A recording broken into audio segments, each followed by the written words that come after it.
Dear friends, I welcome you all in Vibhuti centre of excellence. आज का discussion एक बहुत ही इंटरेस्टिंग टॉपिक पे हम करने वाले हैं। One of undergraduate student of civil engineering has requested me to discuss this topic for their minor project work. Let's begin. Bioaccumulation and biomagnification, these two are the parts of pollutants and trophic level, right. इन दोनों particular terms को समझने से पहले we need to understand different pollutants and trophic level. सबसे पहले trophic level क्या होता है? Is each of several levels in a ecosystem.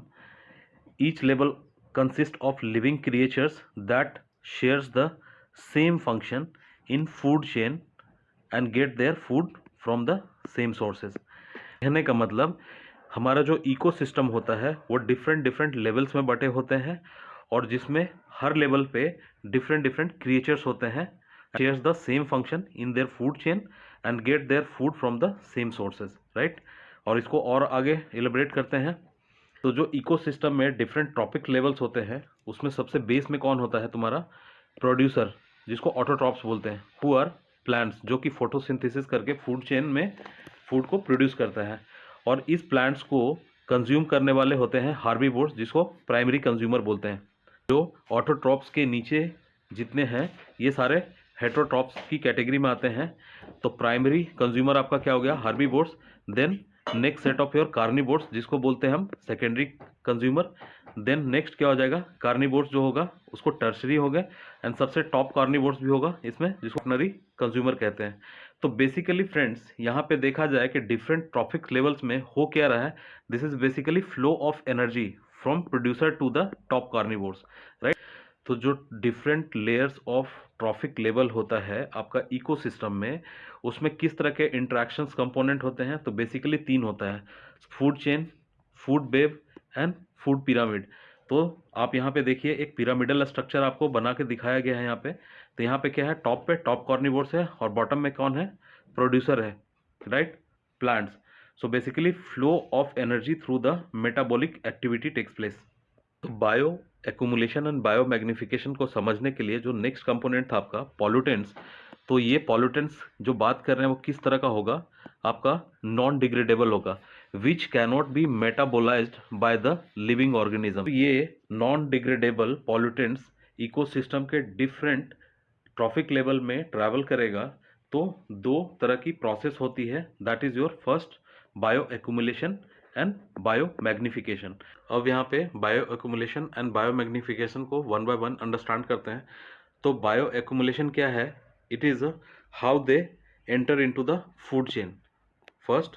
Second, an increase in concentration of pollutant from environment to first organism in the food chain.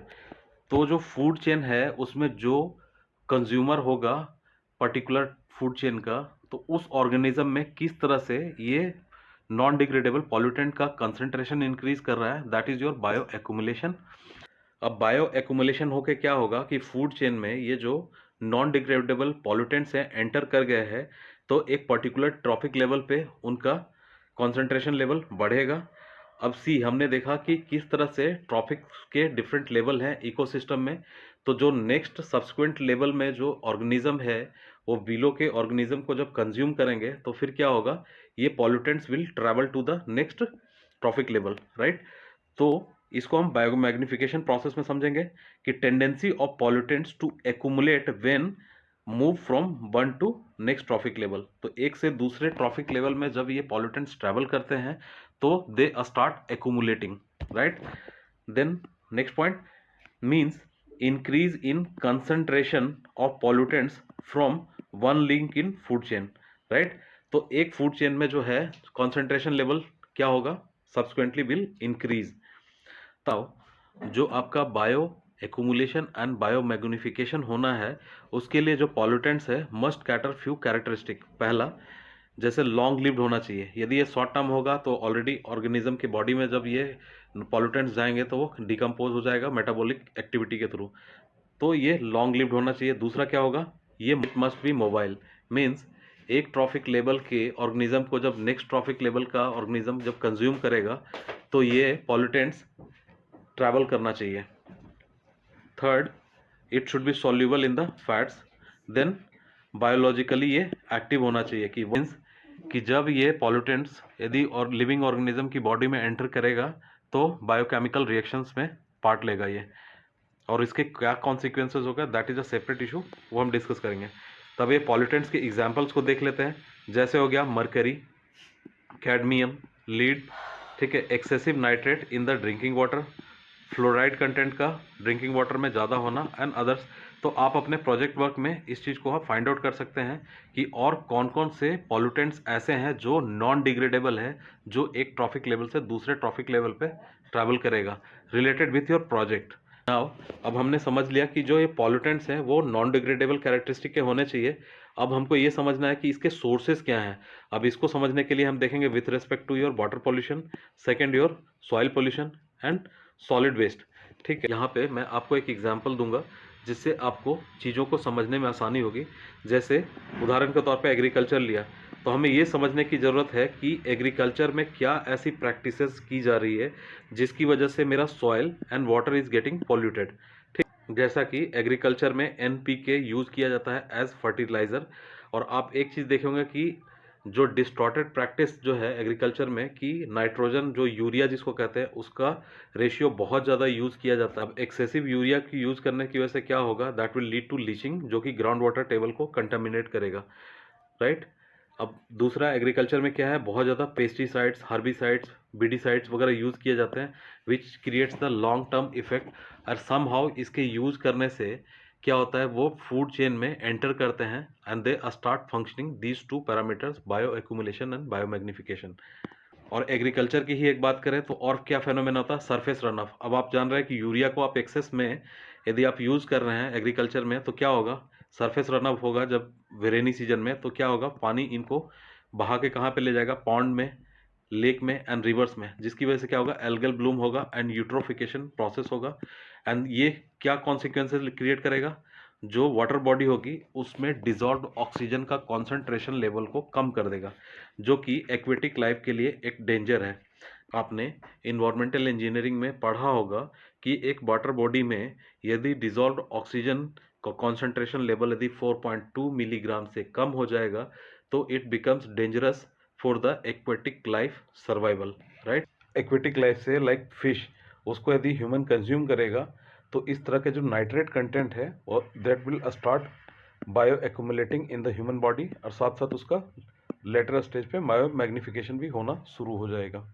Second component को भी quickly देख लेते हैं, सॉइल पोल्यूशन। अब dumping of the soil waste in huge quantity. Nowadays आपने observe किया होगा कि सॉलिड वेस्ट को प्रॉपर जो मेथडोलॉजी है उसको अडॉप्ट किए बगैर उसको डंप किया जाता है, that is creating various type of soil erosion and pollution.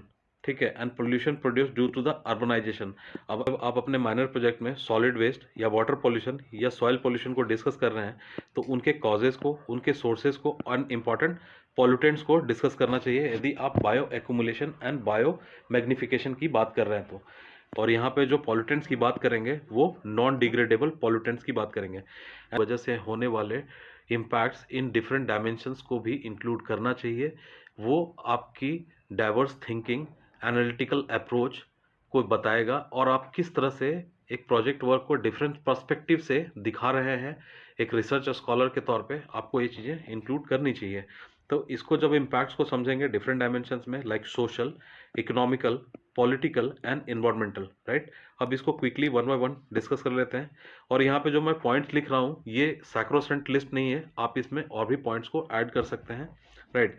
अब जैसे सोशल की बात करें तो इसमें क्या होगा, जैसे ही ये पॉल्यूटेंट्स आपके इंक्रीज करेगा एक पर्टिकुलर ट्रॉफिक लेवल पे, लेट सपोज ह्यूमन, तो क्या होगा, different type of health issues it will create. अब इसकी वजह से क्या है, आप जानते हैं भारत जैसे देश में हेल्थ इंफ्रास्ट्रक्चर की क्या हालत है। तो इस तरह से क्या होगा, हेल्थ एक्सपेंडिचर विल इंक्रीज, इस तरह से pocket expenditure for health will increase, और वो एक सोसाइटी में डिस्टॉर्शन भी क्रिएट करेगा। अब क्या, पॉपुलेशन जो है becoming unfit and unproductive, different types of disease भी क्रिएट करेगा। Third, economic. अब इसकी वजह से क्या बोला मैंने, पॉकेट एक्सपेंडिचर को इंक्रीज करेगा, poverty will also increase, and जो लोगों की लिविंग स्टैंडर्ड है दैट विल डिटोरिएट।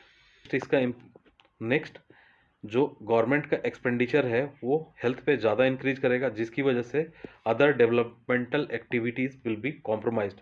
ठीक है, और एक चीज़ आप समझ रहे हैं कि यहाँ पे जो अनफिट पॉपुलेशन होगा वो क्या होगा, less contribution to the growth of GDP of nation. तो लार्जर कंटेक्स्ट में इसको डिस्कस किया जा सकता है। इन्वायरमेंटल इम्पैक्ट की बात करें तो क्या होगा, it is creating ecologically imbalance situation. Next, loss of biodiversity is also there. Then unsustainability will further accentuate and increase, and other points you can include। and political dimensions को देखें तो proactive measures करने की ज़रूरत पड़ेगी। यदि कोई guideline और लेजिस्लेशन है तो उसको वर्ड्स एंड स्पिरिट में उसको इन्फोर्स करने की ज़रूरत है, राइट। इसके अलावा गवर्नमेंट शुड टेक इनिशिएटिव, जैसे जो करिज्मेटिक पर्सनालिटी होते हैं, स्पोर्ट्स पर्सन, फिल्म इंडस्ट्री से जो डिफरेंट फिल्म स्टार्स, उनको शुड कम फॉरवर्ड और उसको अवेयरनेस कैंपेन करना चाहिए।